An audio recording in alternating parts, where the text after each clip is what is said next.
नमस्कार, आज के खास खबरों के साथ मैं खुशबू और आप देख रहे हैं GNTV। दक्षिण कोरिया में राष्ट्रपति यूसुफ योल ने मार्शल लॉ लागू किया। विपक्षी दलों और जनता ने विरोध किया और 6 घंटे में फैसला वापस ले लिया गया। संभल दौरे पर राहुल गांधी प्रशासन ने जताई नाराजगी, तो वहीं इसे कांग्रेस ने बताया लोकतंत्र की हत्या। बिहार के स्वास्थ्य क्षेत्र को मिली बड़ी सौगात। पटना में खुलेगा विश्व स्तरीय आंखों का अस्पताल। बिहार सरकार ने लीज पर दी जमीन। अब आइए जानते हैं इन सभी खबरों को विस्तार से। दक्षिण कोरिया के राष्ट्रपति यून योल ने मंगलवार को देश में इमरजेंसी मार्शल लॉ लागू करने का ऐलान किया, लेकिन ये फैसला सिर्फ 6 घंटे के भीतर ही वापस ले लिया गया। दरअसल राष्ट्रपति यूसुफ योल ने मंगलवार देर शाम मार्शल लॉ की घोषणा की, जिसमें देश की रक्षा और उत्तर कोरिया समर्थक ताकतों को खत्म करने की बात की गई। राष्ट्रपति का कहना था कि ये कदम संवैधानिक लोकतंत्र को बचाने और देश में बढ़ते संकट से निपटने के लिए जरूरी था। हालांकि इस फैसले के बाद विपक्षी दलों और जनता की ओर से भारी विरोध का सामना किया जा रहा था। जैसे ही राष्ट्रपति ने मार्शल लॉ हटाने का ऐलान किया, प्रदर्शनकारियों ने खुशियां मनाई और नारे लगाए, हम जीत गए।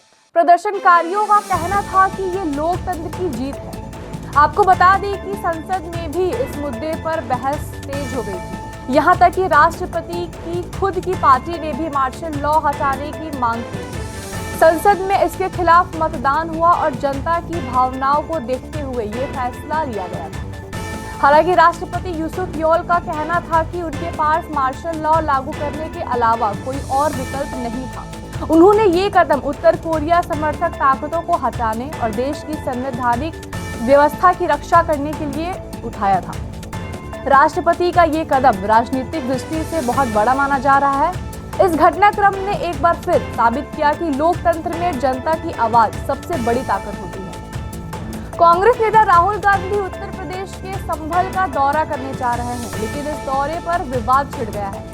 संभल प्रशासन ने सुरक्षा और शांति व्यवस्था का हवाला देते हुए राहुल गांधी और अन्य कांग्रेस नेताओं के प्रवेश पर रोक लगाने का आदेश जारी किया है। कांग्रेस ने इसे लोकतंत्र की हत्या करार दिया है। आइए जानते हैं क्या है ये पूरा मामला।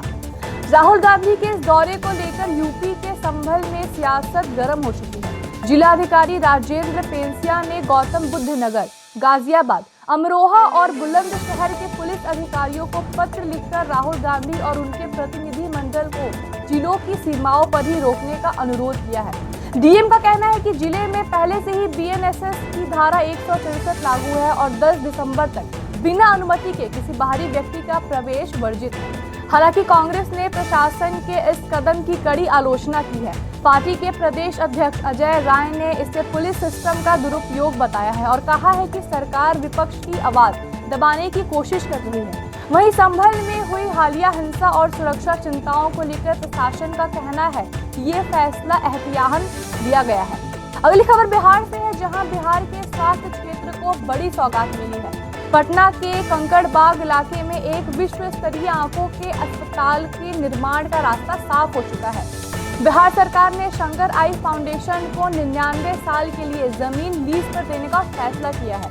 यह अस्पताल न सिर्फ अत्याधुनिक सुविधाओं से लैस होगा, बल्कि यहां गरीबों को मुफ्त इलाज भी मिलेगा। आइए जानते हैं इस बड़ी पहल के बारे में विस्तार से।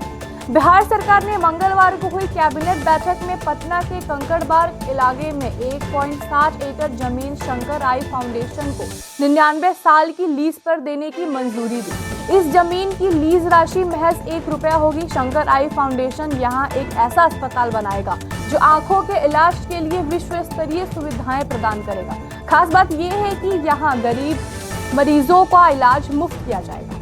ये पहल न सिर्फ बिहार बल्कि पूरे देश के लिए एक मिसाल साबित हो सकती है।